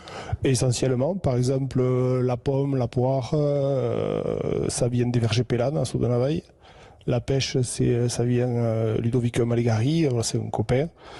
Voilà. Après, pour tout ce qui est fruits exotiques, par contre, on travaille avec des purées de fruits. Là, on est un peu obligé. Ouais. Et qu'est-ce qui dérange les fruits? Qu'est-ce qui attaque? Des papillons? Est-ce que c'est des moisissures, des papillons qui pondent ou des mouches? Est-ce que ça vient de l'extérieur? C'est ça que je veux dire. Le vin, par exemple, c'est humidité. Bon, ça peut faire humidité, chaleur, l'oïdium ou un truc comme ça. Ça peut des maladies, on va dire, mais c'est plutôt des champignons. Est-ce que là, on a des parasites qui volent et qui vont pondre dans le fruit? C'est pour ça qu'ils sont obligés de traiter entre guillemets. Oui. Alors, moi, je suis pas un grand spécialiste au niveau des vergers, mais essentiellement, c'est essentiellement ça, c'est les insectes, quoi. Rien n'est simple en fait. Et rien n'est simple, mais après on peut avoir de très jolis fruits qui sont pas calibrés, voilà, mais qui sont très goûteux. Enfin moi je mangeais les pommes dans les pommiers de ma grand-mère, hein, et voilà, ils étaient tous difformes, mais elles ont jamais été aussi bonnes. Hein. Bien sûr. Et comment on fait pour réussir une glace? On met quoi dedans pour qu'elle soit onctueuse? Parce qu'un sorbet c'est de l'eau, on va dire, donc c'est plus difficile à manger parce que c'est souvent un peu plus raide qu'une glace dans laquelle on peut incorporer des algues ou des choses comme ça. Oui, alors nous on fait 3 types de glaces. On fait donc des glaces, des crèmes glacées et des sorbets. Différence?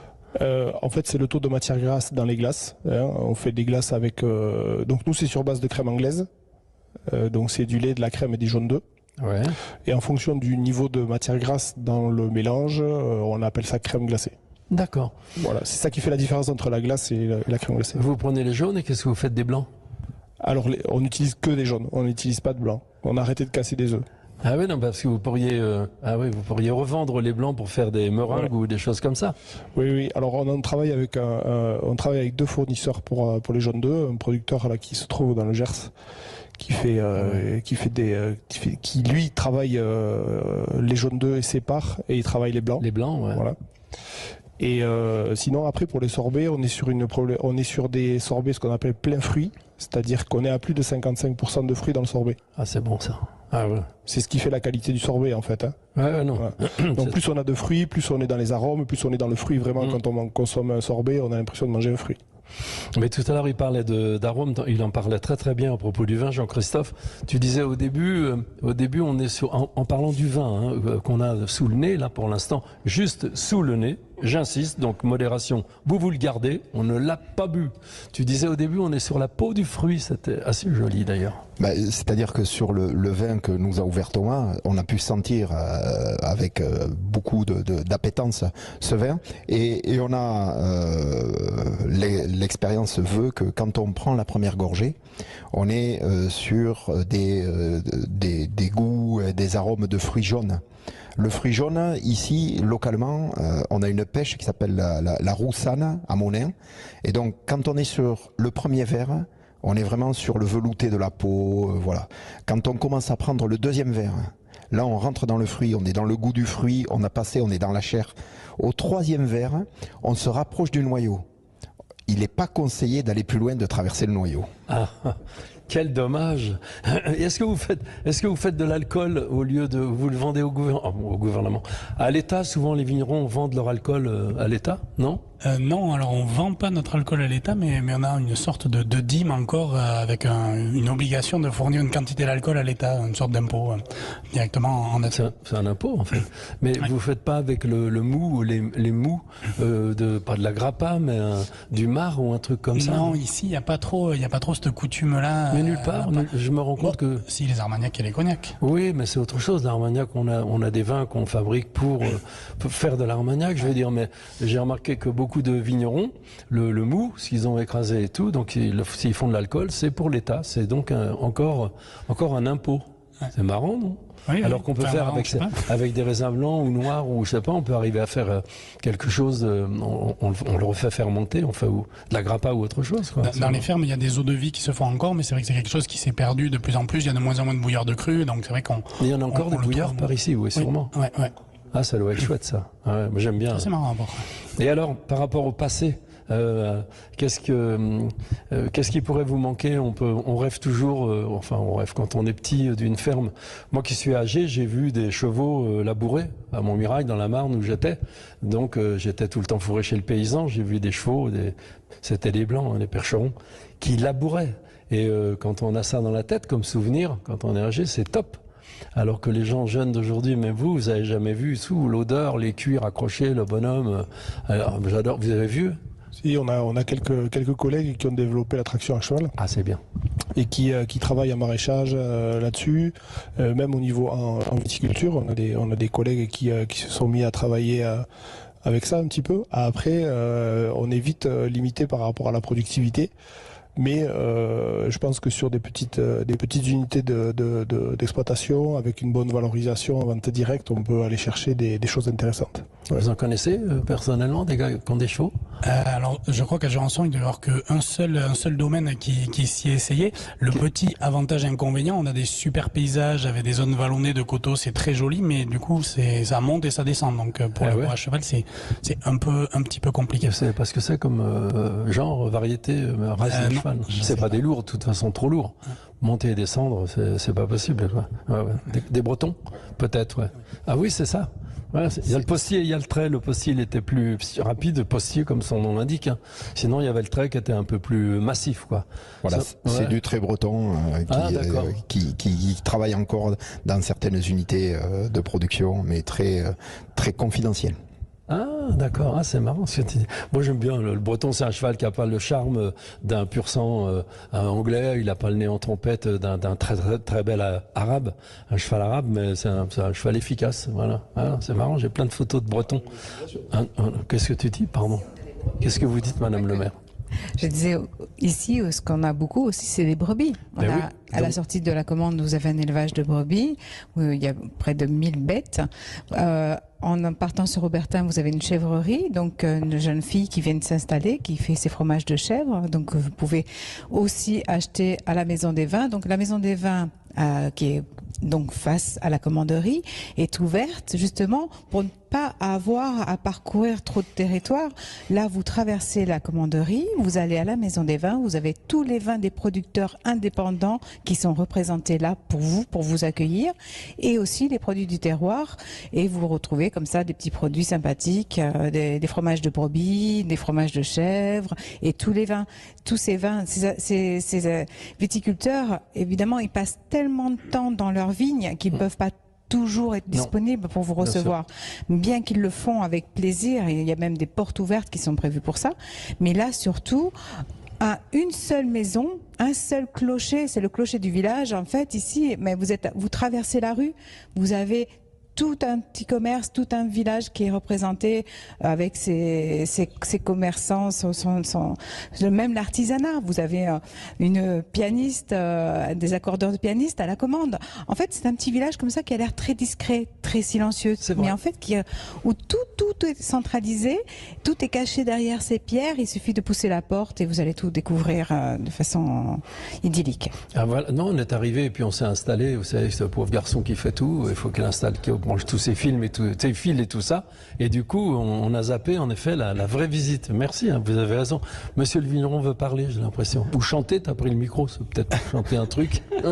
Non, mais cette maison des vins, ça représente toute l'appellation, et c'est aussi ce qu'on disait tout à l'heure, hein, c'est encore une fois l'image du collectif qui se fédère pour mettre en avant ses produits et pour en parler, parce que aujourd'hui, c'est bien de faire des bons vins, mais il faut savoir en parler aussi pour les vendre.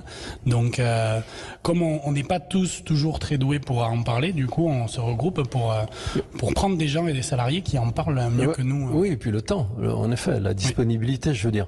Et depuis ce matin, on est assis devant cette table avec le tissu magnifique à rayures rouges. Sur les murs autour de nous, il y a des choses qui sont quand même étranges, on n'en a pas parlé, mais il faut le dire quand même. La jeune femme que j'ai vue en arrivant a toujours sa clim perso, c'est-à-dire son éventail. Elle a raison, donc c'est Armel. Et moi j'ai une copine qui s'appelle Armel à Oudan, qui est factrice, qui est top, pareil, avec le même regard rigolard quand même. Les filles en général ont un regard qui rit. Ouais. Et donc, dans la voiture, normalement, il faudrait une remorque, parce que si à chaque endroit où on va, on dit on va emporter quelque chose, là, on peut rien emporter de tout ce qui est sur les murs, parce qu'il y a des toiles, on va le dire quand même, on n'en a pas parlé du tout. Il y a des grandes toiles qui font 2 mètres par au moins 3, verticalement, d'accord, qui représentent, on dirait des voiles de bateau, en fait, qui sont accrochées à des morceaux de ficelle, avec des plis, évidemment. En face de moi, il y a des choses très étranges qui ont l'air d'être, ça fait 20 cm de diamètre, on dirait du bois qui a été brûlé et qui a été surtout mouillé pour être arrondi, en fait ça fait un rond, c'est bien ça. Et puis par terre il y a des choses qui ressemblent à un tonneau, mais c'est pas du tout un tonneau, c'est comme si on avait coupé le quart ou le tiers d'un tonneau, on l'a aplati un peu, et l'une des douves elle a été tordue, elle rebique, en fait elle remonte, 1, 2, 3, il y en a 3. Qui a fait ça, pourquoi et dans quel état est-il? Non, je rigole. Non, je dis, le mec, c'est pas possible, il est fou. Mais c'est un compliment pour un artiste de dire, mais il est complètement perché. Non, c'est vrai en plus, hein. Bon, merci. Tout le monde secoue la tête du bon côté, ça veut dire qu'il est perché. Mais c'est vachement bien. 1 minute, me dit Jamel. Alors attends, on en parle dans 1 minute, mais c'est vrai que les objets qui sont accrochés au mur font les cercles en bois. Il y en a 1, 2, 3, 4, 1, 2, 3, 4, 5, 1, 2, 3, 4, 1, 2, 3, 4.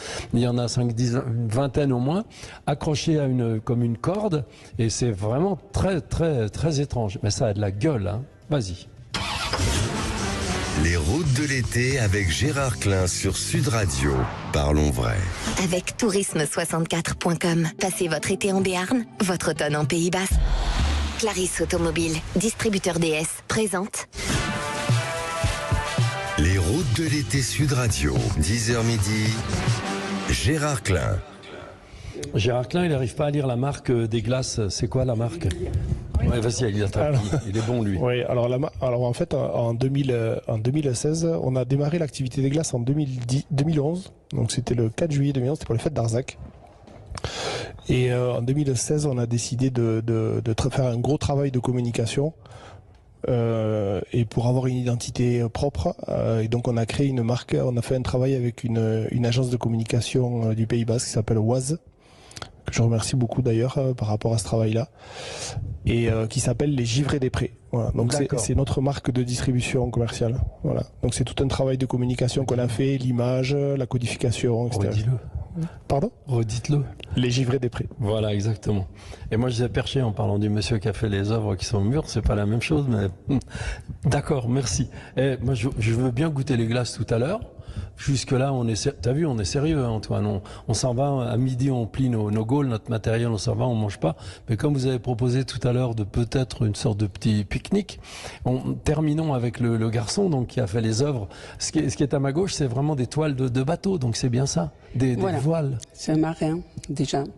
En fait, cela représente les migrants qui des fois se retrouvent à dormir sous des bâches, parce que c'est des bâches qui sont tenues par des fils et dans une vie, il nous arrive des fois d'être en bas, de plus avoir de ressources et on est comme sous une bâche. Mais d'accord, on a la chance, nous, souvent, de s'en sortir, parce que bon, l'être humain a cette force. Mais je comprends bien. Et il y en a certains qui restent malheureusement sous la bâche. D'accord, alors cette œuvre est destinée à ces migrants qui sont toute une vie sous une bâche, voilà. On ne peut pas dire que ce soit très gai. Et en face de moi, les cylindres, les trucs noirs qui sont découpés, c'est pas très très gai non plus. Ça représente des bougies. En fait, l'histoire, José Pablo est un grand artiste espagnol qui est un sculpteur qui travaille le bois et qui travaille aussi la pierre. La pierre également. Et donc, pour cette œuvre, sa femme était enceinte et bon, il avait une histoire pas trop sympa, une expérience pas trop sympa juste avant. Et sa femme était enceinte et il y avait le Covid et elle est partie à l'hôpital et ils lui ont annoncé que c'était au début du Covid, donc qu'elle avait le Covid. Donc la petite aînée, ils n'ont pas pu voir leur enfant pendant ni l'un ni l'autre. On lui a enlevé de suite et lui, il n'est pas croyant, mais il a allumé. Il dit qu'il n'est pas croyant, mais on croit toujours en quelque chose, en l'espoir. Et il a allumé 21 bougies pendant 21 heures, toutes les heures. Et il était assis sur une chaise, c'est les tabourets que l'on voit, et il espérait. Il espérait que l'histoire ne recommence pas.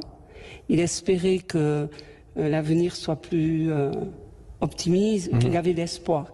Et chaque bougie que l'on voit représente ça. Voilà. Ah ouais, c'est pas gai. Un jour, on a vu des tout petits tableaux de Bissière à Colmar dans un musée. Bissière qui a un peintre des tout petits formats. Et il y en avait tac quelques-uns. Et je connais quelqu'un qui a regardé les tableaux, qui s'est mis à pleurer. Et en fait, ces tableaux racontaient la fin de sa femme. Elle était en train de mourir et tous les jours, il faisait un petit tableau. C'était émouvant. Vraiment Bissière. Donc là, on n'est pas dans la déconnade, on est un peu dans la culture, mais surtout dans l'âme d'un bonhomme. Et sur ma droite, maintenant, l'étoile, c'était à gauche, en face de moi, donc l'accouchement. Et sur ma droite, c'est pas gai non plus, c'est comme des chaises, enfin des morceaux des dessus de chaises en plastique, on va dire, qui sont rectangulaires et qui sont un peu pétés, déchirés, abîmés, etc. Donc ça représente en fait la maladie. La première n'est pas trop abîmée. On a bien fait de venir, les gars. non, je plaisante. Ah ouais, non, c'est vachement bien. Mais à chaque fois, il y a quand même cet espoir. Hein. La première est pas trop abîmée. En fait, c'est un de ses amis qui avait un cancer, une tumeur au cerveau. Et le corps s'abîme, mais il est intact. La tête est intacte et la volonté de se battre. Hein. Et bon, on l'a fait, hein. On la connaît. Et, il s'est battu, il est sauvé. Donc, sur la suite, il y a du positif. Et ça continue, mais ça, il y en a 1, 2, 3, il y en a plusieurs ici, puis il y en a là-haut, ça continue à l'étage. Non, c'est vraiment bien. C'est vrai que c'est pas très gai. Le corps, certaines fois, peut s'abîmer, mais il peut se réparer. Donc, voilà. Et alors ce monsieur-là, cet artiste-là, il habite en Espagne, il est où? Il est au Pays Basque, c'est José Pablo Arriaga, il travaille merveilleusement. Il a quel âge? À Pierre, il a une 40aine d'années, c'est quelqu'un de merveilleux, de sensible et qui écrit très bien, qui dessine, qui sculpte, il a beaucoup de talent. Et quand il est venu, alors l'histoire c'est que, bon, moi j'étais le chercher là-bas, avec Chloé on est parti le voir, on lui a expliqué notre histoire. Alors j'avais tellement foi en cette commanderie que je lui ai expliqué dans un espagnol pratiquement parfait. Je me suis étonnée moi-même, comme quoi moi aussi j'avais beaucoup d'espoir pour qu'il vienne. Donc quand il faut, on trouve l'énergie et la ressource. Et donc il a dit ok, je vais venir voir le lieu. Et quand il s'est trouvé là, il a aimé de suite. Et ce qu'il y a de marrant, c'est qu'il a appelé notre refuge. Il a appelé notre refuge. Merci. Et on ne vous entend pas. Et nous, c'était notre idée, mais on ne s'était pas consulté. Et il a dit, je vais appeler l'expédition le refuge. Donc, et de suite, il a senti. Il a créé en haut des lits d'hôpitaux pour représenter un petit peu la souffrance des pèlerins et toujours avec cet espoir de revivre. Vous savez, quand c'est un peu torturé, vous l'avez dit tout à l'heure. Oui, mais on est torturé parce que quand on souffre, de son pote, voilà. Quand on souffre, on est torturé. Quand on a mal au dos, on ne sait pas comment se mettre, etc. Mais voilà. Mais on se rétablit. Voilà. Et dans la vie, dans le quotidien, dans le manger et le boire, il est marrant un peu ou il est que comme ça? Non. Madame le maire, elle rigole. On lui a fait découvrir le Jurançon. Parce que là, c'est quand même pas gai. Toutes les chaises, enfin les trucs pétés en plastique, c'est son pote qui est en train de mourir d'un cancer et tout. Là, c'est sa femme qui accouche et comme en effet le nanana. Et là, c'est les migrants. Donc, vaut mieux voir des canons. Tiens, va dedans, un petit canon là. Non, mais c'est vrai. Alors, non, il a réussi, lui, à traverser le noyau de la pêche pour aller goûter de l'autre côté aussi la chair du fruit. Tu me rassures. Et une anecdote, c'est qu'il est venu avec son épouse dernièrement, on était à la Maison des Vins, on a dégusté, c'était un domaine nigri, et puis... elle a pris en photo, alors parce qu'ils ont du bon vin aussi en Espagne, mais je sais que souvent quand nous on arrive avec notre vin, ça nous arrive sur des événements, on a quand même... on fait un tabac à chaque fois. Et elle a pris en photo et elle m'a dit celui-là, je le veux sur ma table. Donc voilà, déjà, nous, on lui a appris pas mal de choses. Lui nous a appris aussi beaucoup de choses. Mais bon, on était très fiers qu'il vienne. Et il ne vient pas dans toutes les expositions. Ah bon? Non, il choisit. Ah, il est bien, il est particulier. Et il a 40 ans. Ouais. Une quarantaine. 45, ouais, 45, Paris 40.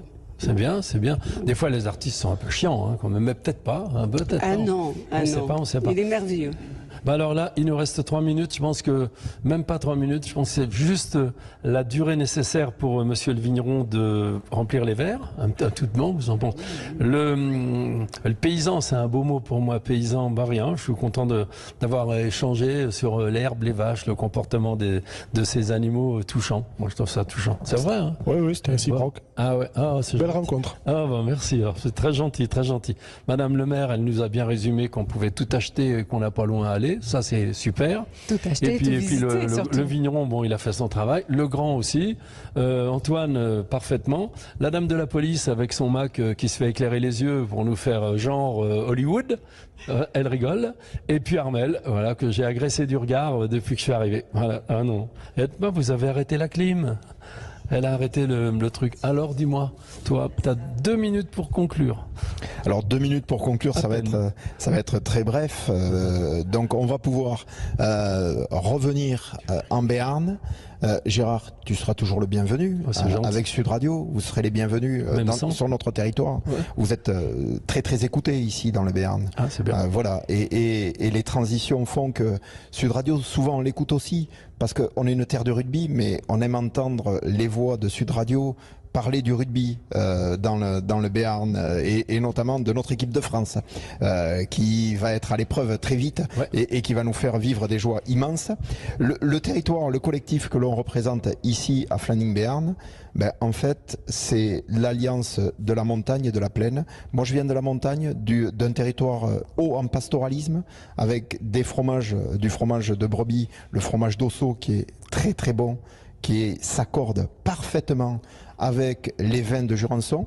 Voilà, on peut le déguster le fromage avec un vin blanc doux et de suite, on s'approche du paradis. On monte en altitude, on s'élève et du coup nos papilles sont réveillées et ça réveille en nous des souvenirs un petit peu comme la Madeleine de Proust. Voilà, on se rappelle de quand on était jeune, ce que l'on a vécu. Gérard, tu nous l'as fait parvenir parfaitement, tu nous as fait écouter et avec beaucoup de délectation, nous avons goûté aussi un petit peu de nectar du Jurançon. Le terroir est passé au travers de nos papilles et maintenant, il n'y a plus qu'à se donner rendez-vous ici en Béarn, en montagne et en plaine pour le Jurançon et la dégustation. Quand tu veux, quand vous voulez. 6 petits-enfants. C'est un boulot à plein temps, le plus beau rôle de ma vie. Et ça commence aujourd'hui. J'ai pas le rôle principal, c'est la vie. Et c'est normal. 1, 2, 3. Quand t'auras 10 ans, moi j'aurai 80 ans. Quand t'auras 20 ans, j'aurai 90 ans. Et pour fêter tes 30 ans, je t'offrirai mes 100 ans en chantant. Pas facile d'avoir 2 vies, il me faudrait 1 siècle et demi pour connaître ton mari, tes enfants et tes amis, pour que ta grand-mère adorée leur raconte mes 68. Notre histoire a commencé là et puis j'ai fait du cinéma, de la radio, de la télé, mais on s'est jamais quitté. Faudra surtout parler d'elle, ta grand-mère est exceptionnelle. T'en fais pas, pépé, je serai toujours là pour parler de toi. T'en fais pas, mémé, je serai toujours là pour parler de toi. C'est la fin des routes de l'été, de ces 2 heures qu'on a passées ensemble en direct de la commanderie à la commande dans le Béarn. On va rester dans le Béarn pour la toute dernière des routes de l'été qu'on aura passé ces 3 semaines ensemble avec toi, Gérard, et ça aura été un grand moment. Il restera plus que 2 heures à parler. Ça va être dur ou pas? Mais t'es qui toi? Qu'est-ce que tu fais là? Celui qui fait tout a priori. En tout cas, je t'ai pas reconnu là. Faut lui couper le micro parce que... Mais non, allez, déconne, rigole, écoute, il est sérieux, il a 21 ans, il fait un sacré boulot quand même, mine de rien. Non, je plaisante, vas-y Antoine. Parce qu'il faut laisser la place maintenant à Thierry Stenner pour les débats de l'été. Juste avant, on fera un petit point bien sûr sur l'information, mais nous reviendrons en ce 24 août, c'est la fête de l'indépendance en Ukraine et on reviendra avec notamment le décès d'hier de Prigojine. On en parlera avec le général Kampf dans quelques secondes. Vous nous appelez, vous réagissez bien sûr sur Sud Radio au 0826 300 300. À tout de suite sur Sud Radio. Les routes de l'été avec Gérard Klein sur Sud Radio. Parlons vrai. Présenté par Clarisse Automobile, distributeur DS et tourisme64.com. Passez votre été en Béarn, votre automne en Pays Basque.